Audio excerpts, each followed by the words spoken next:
Hi, it's August 21st, 2024. I'm the recruiting animal, and this is Rich Rosen. Wave your hands, Rich. Say, it's me.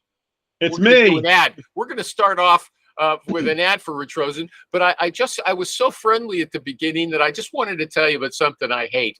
I like watching these uh, shorts on Facebook, and some of these people, they smile everything they're saying. Hi, it's the recruiting animal, and this is a recruiting animal show, and we're gonna love you for the next 60 minutes. We're not gonna love you, okay?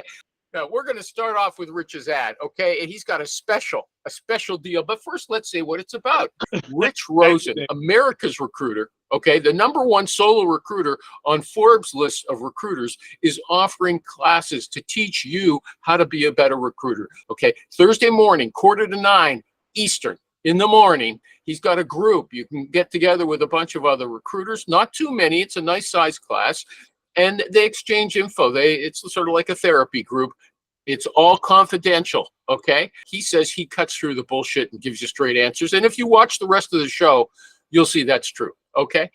He doesn't mind arguing with people, especially me, in the bluntest terms. And yet you go away feeling, hey, someone told me an asshole, but I still feel like I'm a good guy. Okay. You still feel good, even if he's really blunt with you. Okay. But not only that, Rich has a deal for Labor Day that he's going to tell us about. Labor Day sale, big recruiting animal special, $500 for the rest of the year in terms of Thursday mornings. So people have gotten a ton out of it, and we've gotten a lot of great response from it. So it's been a great success so far. And you can get in touch with him, Rich, at cornerstonesearch.com or at Moore Essentials, Moore Essentials. Two E's. Okay, you know what? It's too bad. I want to offer condolences to Tommy Pistachio Elascio. His mother died on Sunday. Actually, I found out that that's his stepmother. He had two mothers. The first one died 3 years ago, but his stepmother was like his real mother as well. So he's not here today. But he went on and explained to us at length what he does. He tells people, I'm going to charge you $5,000 for the engagement fee, and this is what I'm giving you for it. Okay, I'm going to come up with a sourced list of all the people who are possible candidates for this job, and I'm going to call all of them and screen them. Okay, that's what you get. And then if you hire somebody, then I charge the rest of my fee. But what I didn't ask, he gave great answers. It was really interesting about how he works, even though I was nervous about it myself. I'll explain. But he didn't tell us why he tells them, well, this is better for you, Miss or Mr. Client. Why it's better for you to pay me an engagement fee than just go with someone who's working on a contingent order. Does anybody want to address that?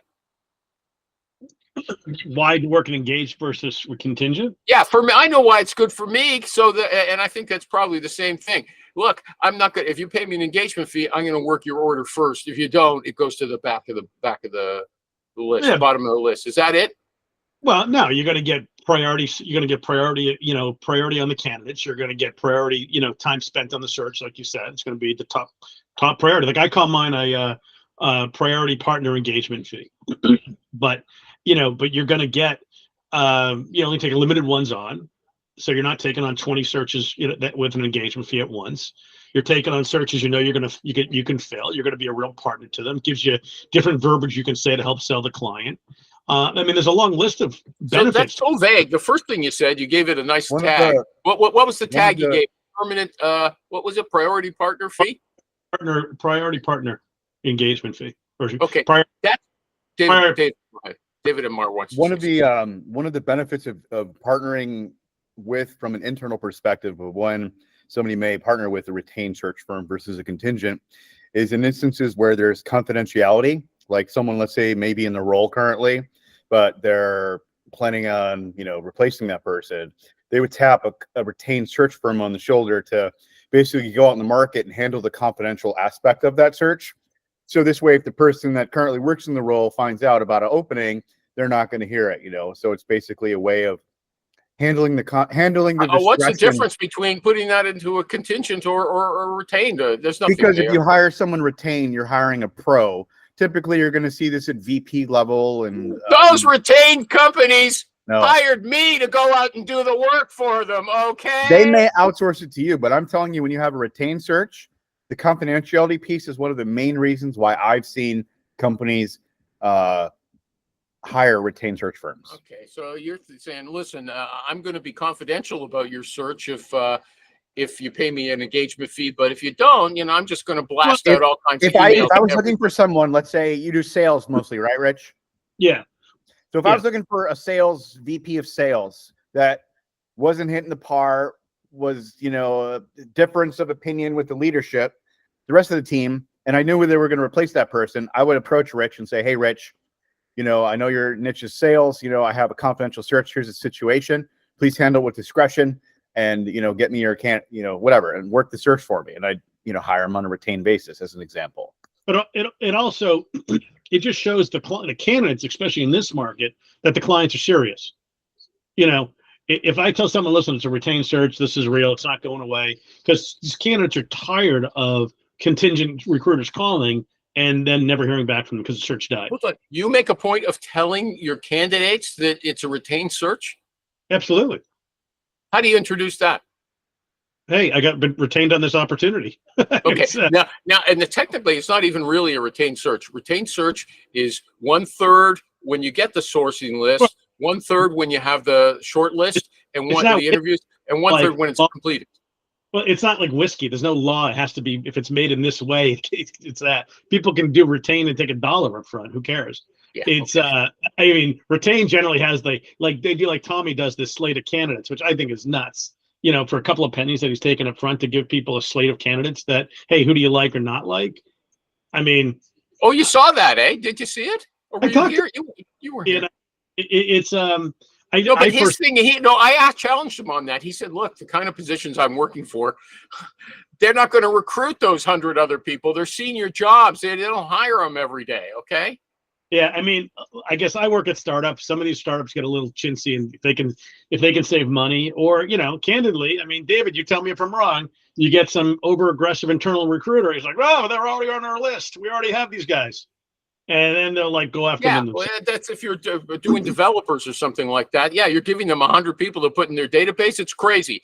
He's saying that those 100 people names are not really worthwhile. What he's doing though is name generation based upon whatever criteria. So they're paying him for his time. No, he's doing name gen. No. He's doing name gen and what they call candidate development. He screens those people as well. Okay. So but he doesn't screen them until they approve which ones they want, which basically says, hey, listen. No. Oh, yes, you're right. Yeah, he said, look at this list and cross out the people you've slept with or something like that. Yeah, which is, I think, is a crazy way to do it. I don't trust people that much, personally. And I think they would be like, one, they're like, why am I going through this list for you? Two, if you give them a short list, it's one thing. You give them 100 people, it's like, F you, I'm doing all the work, even though they're not, but that's their view. But you're going to, you're basically giving them multiple placements for the price of one, in my opinion. Not if it's a VP. That's his point. You're not going to hire 10 or 20 VPs, okay? I would agree with Rich. Yeah. Thank you. I mean, if it's a VP, it's one thing, but even still, it's like, how do you not know they don't have 2 other roles coming up? Because they may say no, but they may. For VPs, for directors? No, that was his. He gave me a good rebuttal. I was in your position. Absolutely not. Because you can get a VP of sales, say, or VP of operations. But hey, you know what? We also need a senior director of ops too. Or we need someone that can run compliance. Hey, this guy knows compliance. He can do that also. There's other guy. To me, sending a list of candidates that long is, I think, is suicidal, personally. But you want to send 5. Hey, here's 5 guys I'm talking to now. What's your thoughts on these guys so I can calibrate? I wouldn't do it, but I get it. Okay, now I agree with you. Okay, and I challenged him, but I thought he gave me a good rebuttal. And the fact is, it's not suicidal because he's making a good living. But he could make a better living. Who knows? Maybe you're speculating on that. I am, because hang on. Because everyone can make a good living. I get that excuse from all these people all the time. Oh, I'm making whatever, 150 grand, 200 grand. That's great. But maybe for that same effort, you could have made $400,000 or $500,000. I don't know. Dave, you're doing the effort. You should get paid for it. The only reason why I can see him doing that and it might work for him is he's basically catering to the people that you would outright reject with your business model, Rich, where he's still going to potentially get that, third upon completion for doing it. So maybe No, it's he a way- doesn't do the third. His is just like He does mine, like engagement. He Oh, does an it's okay. engagement. But listen, I mean, like from a BD perspective, awesome. If that's what your client wants to see, it's a decision to make. My clients don't generally want to see that, but it's a different market, different world. Like I get it. If you want to, it shows the client, hey, listen, I'm really hustling and working on this thing. But I don't know. I just think you're giving a lot of free information away for a few pennies. I agreed, but I think he gave me a good rebuttal. Okay, there you What go. was it? What was the rebuttal? The rebuttal was, look, we're not sending them a list of programmers where they're going to be hiring 20 a year. They're not going to be hiring any more of this kind of position. Their positions are too senior. Okay, they don't hire lots of this kind of person. I forgot. You know what, Dave? None of these big companies have more than one VP. That's right. There's only one guy in not operations. selling to big companies. They're mid-market companies. Okay, Even mostly. mid-market companies. That's listen. There's a million ways to do this job. Everyone can do it how they want to do it, but I think you're being overly generous. It's like when people give full refunds on their guarantees. Overly generous.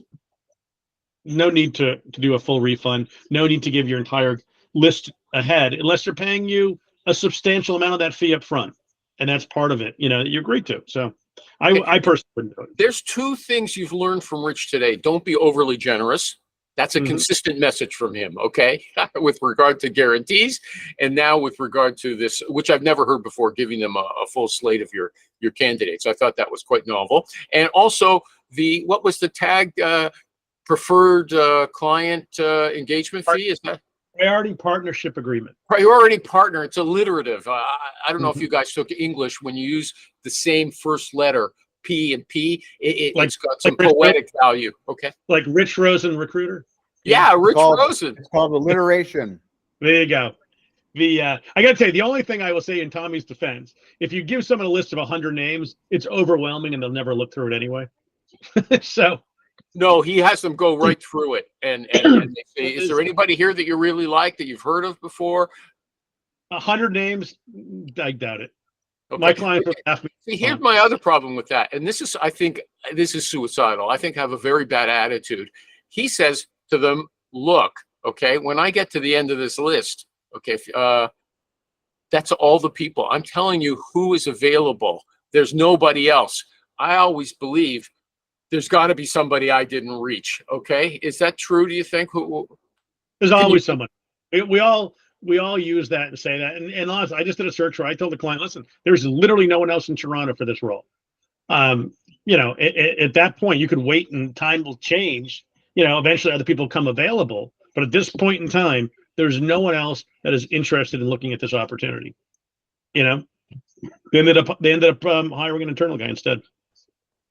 Okay, and they believed you, even though you just said that it probably wasn't 100% true. No, well, listen. I mean, there's always someone else. There could be a guy in England that wants to relocate to Toronto for some godforsaken reason.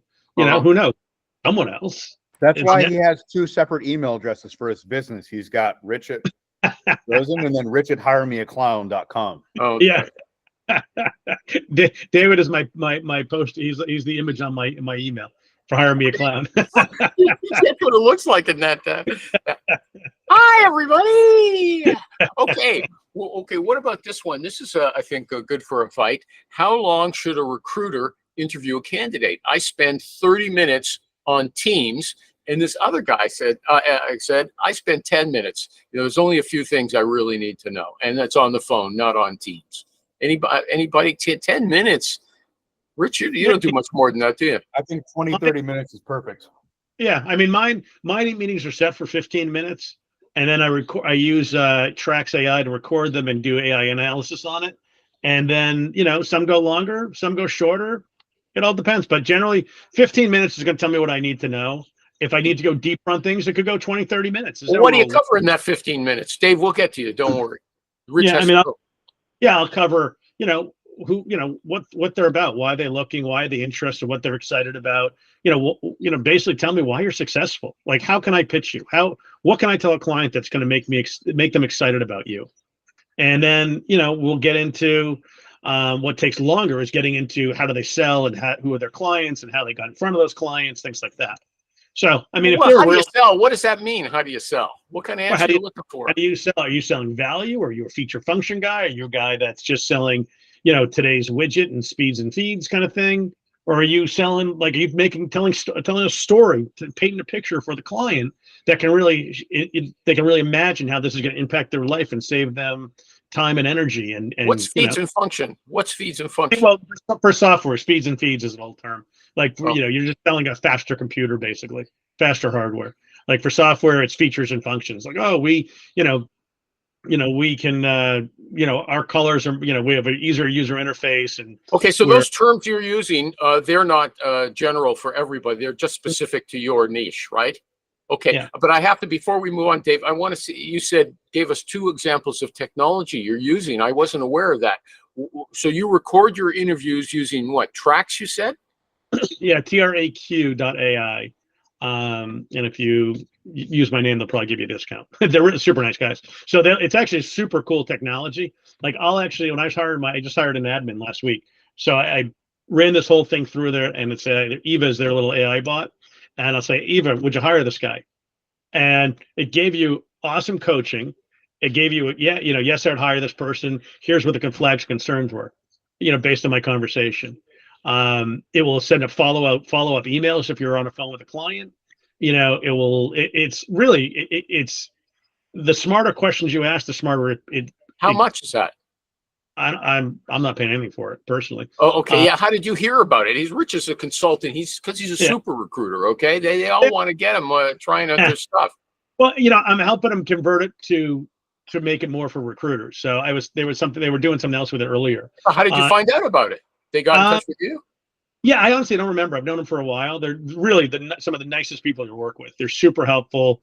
Generally, how does it work? Does the candidate call or log into their website just like Hone It?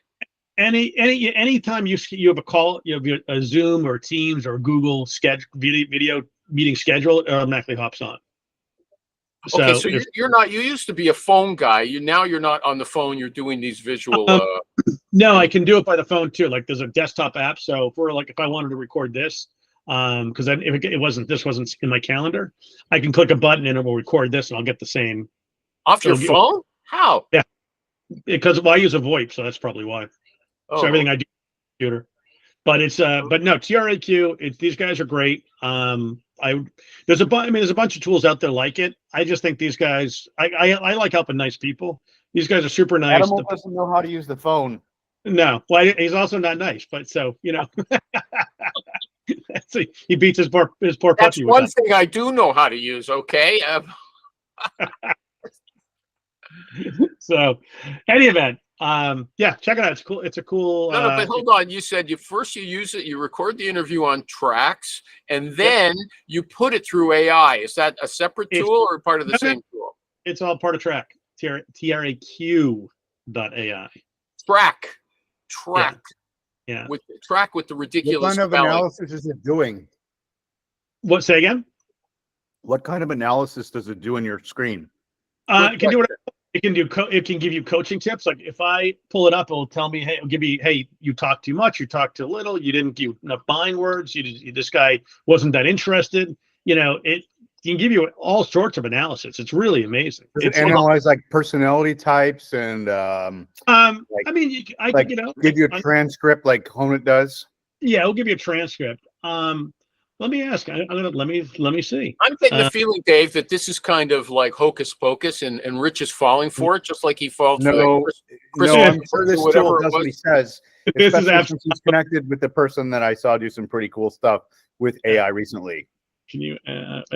Rich, do you believe the moon landing was real or fake? That's big. That's the big topic now. I haven't seen the new Fly Me to the Moon movie. Well, I have a buddy who's a big military guy. He's a beast tank commander.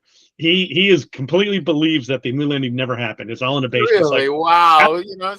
He's like, how did they get the lander in there? Who took the video? Okay, but it's possible that a smart guy like Rich, okay, could be sucked in by this technology as well. Oh yeah, it analyzes the personality. It tells you what. All right, You wait, should stop, be, stop. no, I'm going to say something. Hey, Rich, hey, I'm going to. No, I want to defend you. Wait. So two things. One, you can have ChatGPT analyze someone and give you a disc profile just by putting their LinkedIn profile in there. It will give you a full disc profile score. So my guess. So I just asked this thing, hey, what type of candidate is this? And it says, based on the conversation, the candidate appears to be an experienced enterprise software seller, professional with strong track record, currently working at XYZ, top performer, highly ranked. It gives you everything. If you wanted, what did you want to ask it? What kind of disc profile, or what did you want to see, David? I'm curious now.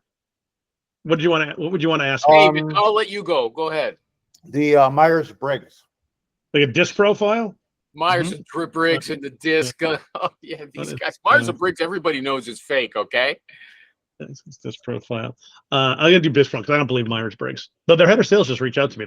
One of their senior sales guys is looking for a job, actually. What I was saying that it's smart people can get suckered in by hocus pocus stuff, right? And I know from Rich with the crystal nose or whatever it was called, he did get sucked in. Okay, they love technology. Wait, hang on. You can't say that. One, never paid for it. Two, I think it's really cool, and it absolutely works. There's no sucked in on that. Yeah. Okay.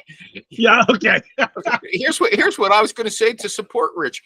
This tools should be asking Rich about about how do I do good questions. How do you do? It shouldn't be telling Rich if he's talking too much. Rich talks the right amount. Rich has a bank book. Listen, he's got a bank book that can tell track. Okay, hey, you guys. Hey, Captain Canada, it does actually do that. Based on this transcript provided, here's a comprehensive critique of the salesperson's performance: rapport, call format, customer problems, opportunity, urgency, handling objections. Follow up. It gives you scores and everything else on it. So it actually does also analyze the interviewer. Well, that would be me, the salesperson, because this was done over the phone, not on a video. That's what I was saying, Dave. He should be telling them how to analyze, not them analyzing him. No. I think it'd be interesting to have 360 type of analysis. Because sometimes, you may do better in an interview than others. You guys are missing the point. If you're doing a video where it can hear both sides of us, like if I recorded this, it can analyze all three of us. If I do it on the phone, it can tell who's me, and it basically breaks it down like when I'm talking, but it also hears their answers, but it doesn't give you the same depth if it's not on a video call technically, because it doesn't really know if there's like three of us on the call right now. It wouldn't know who was talking to who. It just hears you two talking versus me, so it knows my side. If it was just one-on-one, it hears it through this. It can hear what that person says, because this one was done that way, because this guy was not on a video call, and it was how long a call was it? I don't even know. I don't know how long call this was, but it was. I want you to start analyzing the shows. Okay. This was a 30-minute call actually, so it would be a 30-minute call. So it's pretty. I don't know. Whatever. It's a very cool analysis of how it can break things down. Telling you, hey, and then the salesperson expressed dissatisfaction with his current company. Here's why. Mentions the challenges. It gives you a lot of great info. It sounds like he's just recapitulating what happened during the conversation. Dave, let me get Dave in here. Dave, does that sound really impressive to you? Because it doesn't sound impressive to me. If you don't really utilize AI, you would maybe say that. But if you've seen what AI is capable of doing at present, it's a move in the right direction, and it helps take all the administrative shit off your plate. Sorry, I said one of the magic words. And allows you to focus his time by talking to more people. Yeah, I didn't understand what you said anyway. What you said was one of those animal bad words. Okay. Do you use the word like AI? No, I used to have a list of animal bad words, and I used to send them out to guests before they came on the show. But they said them anyway, okay? So, okay, let's just say turd is out. Shit, you can say everybody. I can't control that, okay? Turd is not used that much. But I've seen it a lot lately, okay? And it makes me sick, okay? Now, Dave, no, first of all, I want to know, Rich said he does 15 minutes. Now he just said that the tech told him it's 30 minutes, really. Okay. Hang on. What did I say? I said my calls are scheduled for 15 minutes. Some are perfectly 15 minutes. Some go longer. If I'm getting into the value, how they sell, and things like that, then they do go longer. It all depends on the conversation. But oftentimes I really can get what I need in 15 minutes. I'm always wrong, okay? Just face it. I Whatever know, comes out of my amazing. mouth, this Trax would be saying, you liar, or you idiot. You don't understand anything, okay? That's if he tapes this show and puts it through that AI, it's gonna say, oh, Animal, he's a jerk, okay? Dave, okay?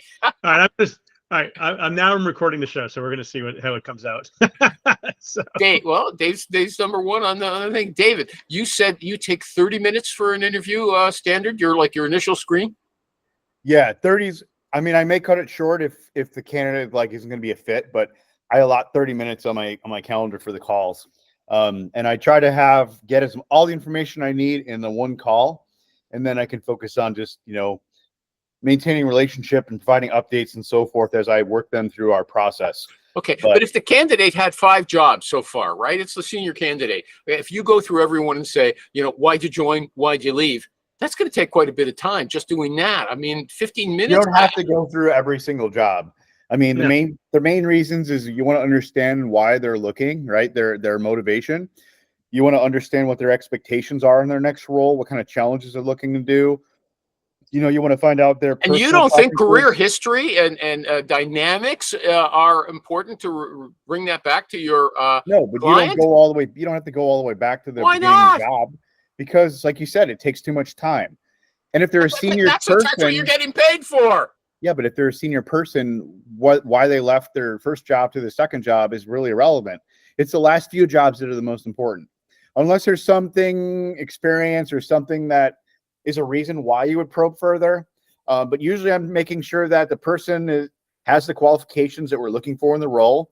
I make sure they understand the role, explaining it all to them, and then provide them with the, what it looks like, the process looks like. I'm going to stop you for a second. First of all, condolences to Tom. We already talked about it. We offered you condolences. Thanks, guys. Thanks very much. I want to know, sorry, Dave, but Rich is leaving. I want to give him an opportunity to these guys to tangle the Clash of Titans. Okay.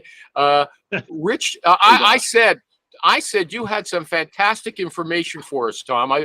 You must have seen me posting this stuff about Tom explained. Tom sounds like Tom, and he corrects me. He wants it printed as thumb. Okay, I'll print it as thumb if that's what you insist. Okay, but here, so I posted 2 separate short videos of him explaining how he operates with that engagement fee. But I never got to say, how do you sell that? You explain. You told us how you explain it, what you're offering to the candidate. I mean, the client, but you never explained how you actually sell it to them as a value to them. So that's what we've been discussing to some extent.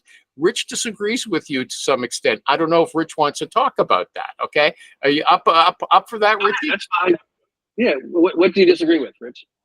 what did I disagree with? I disagree with the fact that if you're sending a list of 100 candidates to a company, you're leaving money on the table. Before you, now, it's usually not 100, it's around 50. And what I do is, so once we get the search, right? So I get the search, I get the 3,000, 5,000, 10,000, whatever it is. And then I present to the company, these are the 47 candidates, these are the 39, these are the 29, whatever it is, candidates we're going to call on your behalf. I want you to make sure there's nobody on here you've already interviewed. There's a company you don't want us to recruit from, yada, yada, yada. And so I understand there's the thing, well, they could take that list and call. But what you have to remember is a lot of the times, the searches that I'm doing are not searches where they're not going to hire 3 CFOs, right? They're not going to hire 3 pre-con managers. So, and when I don't do this on the lower level searches, right? The $3,000 engagement fee for a design engineer, I'll give them a list of companies we're going to call and say, are any of these hands off? But I won't give them a list of candidates. So when I'm explaining this to people, it's hard for me to tell you my entire process at every search, what level and what this and what that. So it's case by case. And in Rich's point, yes, it would be stupid for me to send a list of 100 structural engineers with 3 years of experience in Utah to a client. I would never do that. I mean, one, I mean, personally, I don't think you're charging enough up front. If you're doing a CFO search, you should be charging like 10 grand at least, minimum. That's what I'm talking about. Like a CFO was 10, but the construction manager was 5. But even then, if I'm sending like, you're much more trusting than I am. Like if I'm sending, if I'm sending a list to 100 people, like 100 CFO potential candidates, some of those are maybe they're good for controller roles, maybe they're good for other roles, I just think you're giving too much potential business on one hand. And maybe I'm wrong because, listen, maybe your industry is a little bit more honest or not, where, they're not going to, keep that list and say, hey, you know what, we got a new search going on for a controller, or we need a head of whatever. We don't need a CRO, a CFO. We need a VP of finance. Well, listen, Jimmy's number 2 on the list. We could probably call him ourselves now. And I just think, I guess that could happen, and I don't think it has happened yet, but I understand, like, I think maybe that's a case-by-case client basis, right? What type of relationship you have with the client, what type of search it's on. It's very hard for me, and Animal, we tease Animal about this all the time. He deals in black and whites. It's either you do it or you don't, right? And everyone is a case-by-case, right? I did a search for an engineering firm in Fairfax, Virginia. They would never call anybody on my list. Every time they need a search, it's me. Hey, we have this list of guys you gave us 10 years ago. Are any of these guys available? They do stuff like that for me. So I'm not worried about the problem is as much as I would be maybe a new client. We all have good clients that we know are going to have your back, but the problem is most of them won't. I mean, just the fact, no matter how good you are, they're HR's and they're trying to save money. The VPs are trying to save, especially in this market, they're trying to save every expense they can and find reasons not to use us. I mean, I had a client who I did a CRO search for end of last year. It ended pretty poorly. We made the deal. We finally got paid after months. And then they started calling the rest of the guys that they call other people I had presented to them, like 8 months later. And they would and the candidates who thankfully I built good rapport with, all texted me and called me and said, hey, just so you know, so-and-so reached out to us and they said, hey, your contract's no longer valid with them. So that's why they were calling us directly, which they knew was bullshit. God. I mean, so if I had those experiences, I would have the same concerns you have. And I've never had that experience. Like I always laugh. I tell people this all the time. I don't have a lot of signed fee agreements. A lot of what I do is handshake. Hey, if I bring you a guy, would you pay me $25,000? Yes, I will. Here's my fee agreement. Feel free to sign it and send it back. I don't care because I trust you. You're giving me a heart attack. And I don't get screwed. I'm giving you a heart attack. But in my 26 years of doing this, I got screwed twice very early on in my career. Once was the first year of my career doing something stupid. And the second was a new HR manager came in and said, we don't have a signed fee agreement with you. I don't care. We paid you 10 fees. We're not paying you this on the 11th one with this mechanical engineer in Tampa. So it was Tilden Robinson Cooper in Orlando. If you guys want to recruit from him, please do. TLC for engineering and architecture. I took their director of electrical and their director of mechanical and placed him for like $50,000 over the period of 6 months. So go ahead and screw me. I dare you. Yeah, I hear you. But like in Massachusetts, they don't want to pay. If you don't have a signed agreement, they have absolutely, you will never win a penny in court. Like in certain states, you've got to have a contract or you are. I understand. And like I said, if I had the experience you guys had, I would probably be more jaded. But for 26 years, I've been god darn lucky, right? People pay my fees. I do handshakes all the time. I kind of have that attitude of you treat me right, I'll treat you right. Yeah, you're an old school Southern boy. How you do it? Listen. I wish the world still worked that way. My dad, that's how he did his business too. He would give people, he had medical supply. He would give people thousands of dollars worth of stuff and just pay me when you're ready. Yeah, my family had a produce company. We were the same way, Yeah. So I guess that kind of rubbed off on me in the long run. And again, look, Rich, I would tell you 100%. If I had the issues you've described, I wouldn't send a single candidate with a signed fee agreement. And I don't send candidates to new clients without a signed fee agreement, right? Because it's just, but if I get a search, a company sits down with me for a half an hour, talks about doing a search. I send them a fee agreement. I send them an invoice. I don't care if they sign it. If they send me $3,000, as far as I'm concerned, we got a deal. Yeah, if they're sending you money, it's one thing. I've done a couple of things like that too, but man, without the agreement, yikes! You're just playing with fire, and it just opens you up to so much extra. Probably if someone came in audit my business to buy it or something like that, yeah, they would like, you're fucking crazy. But Yeah, listen, I guarantee that. I had a company wanted me to go join their bigger firm earlier this year, and they buy my company out. And I'm like, honestly, you wouldn't give me what it's worth, in terms of the invoices, and it's not going to match, other things that you'd want to base it up. We have value to ourselves. We can't sell a perm firm is very hard and difficult to sell because it's the relationships and the recruiters. Like a contract or temp type agency, they have contracts. It doesn't matter relationship. You have 30 guys on contract. Accenture will come in and buy you, right, for something like that. For me, where they're buying, I have this great, source of clients and candidates and everything, but they use me because it's me. They don't use Palmer Rose. They use I could call myself Dickhead Recruiting. They would still use me.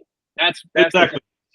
Yeah, I mean, that's why people, I always make sure that we go on these Facebook things and everyone's always like, oh, I can't leave my company. No one cares about your company name. No, I mean, quite frankly, most people probably dislike you because I thought Al was frozen for a second. He wasn't moving. No, you guys are doing good. I'm saying to myself, should I interrupt? Because I forget the questions. I'm like, what the hell? I can talk for 9 minutes. The first thing I'm going to do is check when the show's over if dickheadrecruiting.com is available. I'm going to check right now.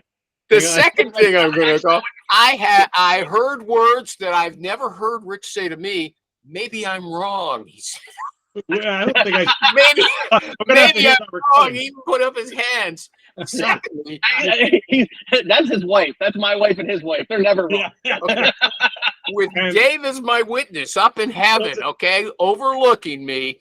Here, this guy put a time bomb. He gave. I thought I was going. That was like from June 26th. That was. I went through that whole thing, and I cut out lots of little clips from Tom, telling me great information. And I said, oh, this is fantastic stuff. But he didn't tell me what he told Rich today. He says, well, he said, they're never going to hire. I was defending you because he says, I'm only working senior jobs. They're never going to hire another one of these guys. I don't have to worry about giving them a list. And now he says to Rich, yeah, but when I'm working a more junior job, I don't give them that list. Okay, to me, he says I give them a list. Do you want me to? I don't share all my secrets, right? And then the show's only so much time. Do you want me to go in piece by piece what I do with each search? Again, it's a general kind of. This is how I do it, right? This is how I sell it. And maybe I should say, hey, if you're just starting out and you're doing a search for a company you've never worked with before and it's a lower level position that they hire all the time, don't send that, but just send a list of companies and titles or something like that. You could do that. I also want to know when you're sending fee agreements these days, what are you guys technology using? Are you sending out just paper? I emailed one yesterday. Just an email, one page. If I do this, will you do this? Don't do this. It's scanned and they have to print it out and send it back that way. Is that what you're doing? They can electronically sign it. They can reply with, "Hey, this." No. Okay, if they electronically sign it, that's different. So you're using a software. What software are you using? You can sign it with anything. So if someone sends me a document today, I can sign it with PDF, right? I have PDF signature, or I can grab it my iPad, open it up in GoodNotes, and sign it with an Apple Pencil and then send it back to them, right? There's a lot of different ways you can do that. Signing stuff anymore is very, very simple. Rich, do you use a special document technology for? I'll use DocuSign or whatever. I don't care. DocuSign's still the most famous, right? Yeah, I mean, it's Panda. That's a lot of signatures. Like if you're doing a mortgage. Yeah, but you know what? But you get like 5 or 6. You get 2 accounts. You get 5 a month per account. So I get 5 free ones on .com, 5 free ones on my .co email, and so I get. I mean, how many? This guy's still trying to get freebies. Not trying. I'm doing. I use because of the way my email is. I have all these aliases. I can sign up for stuff all the time, right? Like anybody that will say, I'll sign up for Tom at prsearchinc.com, and then Sage at PR Search Inc., and then info at PR Search Inc., and I'll make up employees. I can have 100 aliases. Captain Canada, it's not how much you make, it's how much you save. Okay. It's simple as that. You know what? Talking about dicking, that's dicking around with different things. I mean, that's peanuts. Dickhead Recruiting is not taken, by the way. So your firm is still able to thrive now. Just give it a little rub. You'll be good. Yeah. I Okay. actually had a client made me sign a fee agreement once. A company I was doing work with out of Poland. They needed 2 sales reps in New York and Boston, and I sent them a fee agreement. They sent me an invoice. I sent them an invoice. They paid my retainer, paid and everything, and then I guess they were getting like ending their books and go, Tom, we have your fee agreement. We signed it, but you never signed it. Can you please sign it? Like they were freaking out because I didn't sign it. That was like the first time I've ever had that, so I decided. And I used the PDF signer. Europe is a different ballgame. I met a guy here. He's from South Africa. But he lives part-time in Germany and part-time here. And he I have to, Dave, I'll get to that. Okay. He told me he was offered a job in Germany for 106, I think it was $160,000 American a year, but they had to have his high school graduation diploma. His grade from high school? Yeah, he had to call his ex-wife and say, look, is there any chance that we still have this available? She says, yeah, I know where it is. And she sent it to him. Really? Oh, wait, did he need that his insane? degree? Is that insane? Did he need his degree or his grades? His just matriculation from high school to prove that he graduated high school, even though he had an advanced degree in something else, from university. I'm if he didn't have a degree, let me ask you that, right? Yeah, he had a degree. Like if you've got a postgraduate degree, especially, more than a BA, an MA or something like that, you're going to ask for somebody's proof that he went to high school? These guys are crazy. That's why you said, oh, they got to get me to sign my agreement. And yeah, it reminded me how crazy people can be. Don't you remember, and you may remember this, Rich, there was a guy, like a coach for one of the football teams who made it really big, and he said he graduated from some college with a bachelor's and master's. Turned out he didn't do anything. Yeah, exactly. So, I just had somebody tell me a story. This guy at the gym I know, he's a senior guy for a major bank. All right. And he was just telling me they went through an interview, for a security role nonetheless. And like a, security engineer kind of guy, not a, mall cop, and went through the interview, passes all the tests, everything else. They hire him, shows up, different guy. And they're like, oh gosh. Yeah. Oh my God. Literally like night and day different. Like different people answered all the questions, even on the video. One, because I guess he was only on one video and the rest his camera never worked or whatever. And they still hired him. Did he look even like, was it me versus you? Or you versus Brock Lesnar? Well, yeah, I don't know, but it was even they could tell it wasn't the same guy just by his voice. That's how different they were. Like when you actually physically met the guy, the voice was not even remotely the same. Dave might have examples with this because I've heard that happens in tech a lot, especially with people in India. Yes. So what probably happened there is there was someone that was doing the interview that actually was qualified, like you said, and who shows up is basically someone who's went through boot camp, and by the time the companies usually figure out that they don't have the skill set, it's either sink or swim, basically, right? They either apply it and become an expert and gain the experience in a shady way, or they identify him as not having the skills and they cut him. But they hired the guy, and it wasn't for a junior job. But they hired Tommy, but Dave showed up. Yeah, but Dave is saying that the reason they did that is the guy who answers the questions in the interview knows what he's talking about. The guy who goes out for the job doesn't. Okay, and so you're saying that they knew that they were hiring a phony. No, they didn't know it. They didn't know until the guy showed up. Like the guy was a total scam. Okay, but you're saying, they kicked him out. They kicked him out. Yeah, they fired him the first day on the job. Okay, I thought they hired him. Some companies don't fire him for like 6 months when they realize they got screwed, and the guy gets 6 months of salary. So they basically it happens more whole time. They'll usually cut them faster, like Rich said. And what Tom said is usually when it's contract or consulting. No, well, this is a full-time job, and they basically the first day they're like, this guy isn't the right guy. He's not the same dude. They literally pulled him into HR and re-asked him all the interview questions and gave completely different answers. So, but wait, this may be interesting. I just got this email from this company, and it's basically AI phone calls. If you want to test it out, they give me a phone number. We can call and try it out. If we want to Tom You can can hear it. do it. What does it do? Because I know on one of our round tables, we had a guy who showed us a AI screener that was okay, and he said it still had a ways to go, but it was pretty impressive for in the infancy. I mean, if you Yeah, when I've it called and said hi, how are you, and you were like, I'm fine, and they go, is this Tom Lashley? Yes, it is. I just Yeah. wanted to call you about this opportunity, and that was all AI. It was wild. Well, that's yeah. I mean, I've seen some of those like Air.ai does that, and they're getting pretty good. In the next like 5 years, I got to tell you, I think we're gonna have a problem personally Seriously. because the AI bots are getting so good. Lawyers are using them heavily now, like ambulance chasers when they just hey, I just you were in an accident. I want to get your information while it's fresh. And like I tested this thing out. This is Area I one, and I would say, hey, listen, man, I'm in a serious rush. And it'd be like, hey, I know you're busy. I know I'll try to go as fast as I can. I mean, the delay was just a touch too long, but Wow. it wasn't horrible. I don't know if it would work for us yet as recruiters, but That's what I found with that girl, the one that we listened to. They had a woman's voice, and the delay was a little too long in between the yeah. person saying something and the AI thinking what it needed to say back.